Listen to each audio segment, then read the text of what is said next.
se nos pide que enumeremos los valores de x en los que la función tiene discontinuidad y, a continuación, indiquemos el tipo de discontinuidad. Al determinar la discontinuidad de la función racional, el primer paso es factorizar el numerador y el denominador. Si el numerador factoriza o factoriza en dos factores binomiales, los factores de x al cuadrado son x y x.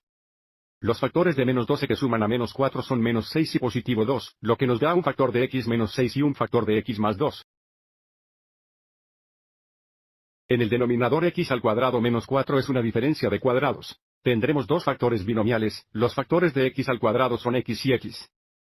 Los factores iguales de 4 son 2 y 2 porque tenemos una diferencia de cuadrados. Tenemos un factor de x menos 2, y un factor de x más 2. A partir de aquí, conocemos la división por 0 no está definido. Observe cómo aquí teníamos división de 0.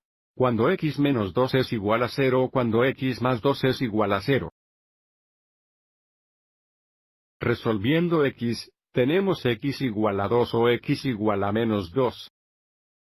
La función tiene discontinuidad en x igual a 2, así como x igual a menos 2, porque en estos dos valores x, tenemos división por 0, que no está definido. Sigamos adelante y registremos los valores de x, donde la función tiene discontinuidad.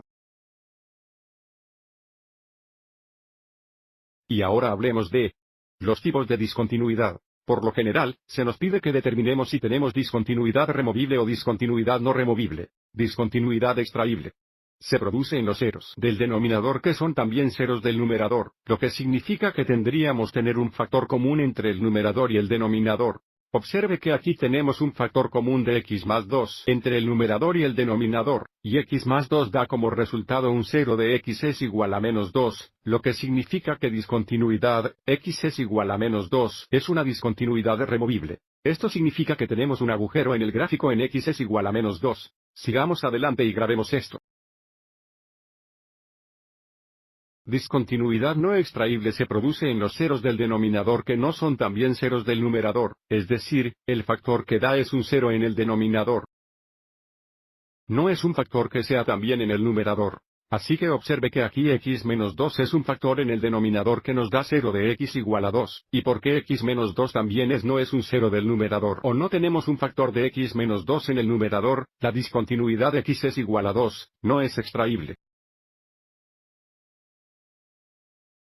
Ahora hay dos tipos de discontinuidades no removibles. Hay una discontinuidad de salto que produce una ruptura vertical en el gráfico, y hay una discontinuidad infinita que resulta en una asíntota vertical. Y como tenemos una función racional, la discontinuidad no removible también se pueden clasificar más específicamente como discontinuidad infinita. Así que también voy a enumerar eso.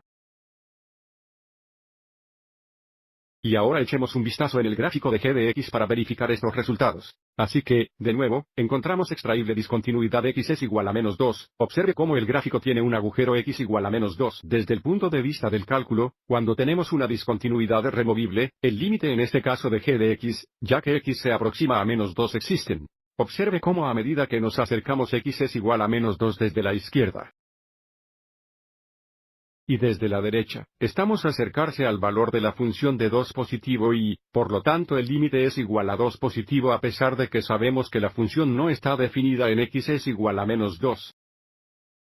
A continuación, tenemos una vertical asíntota, x es igual a 2. Esto es una discontinuidad no removible o, más específicamente, porque tenemos una asíntota vertical, podemos clasificarla como discontinuidad infinita. Desde el punto de vista del cálculo, cuando tenemos una discontinuidad infinita, el único conjunto de límites es igual infinito positivo o negativo.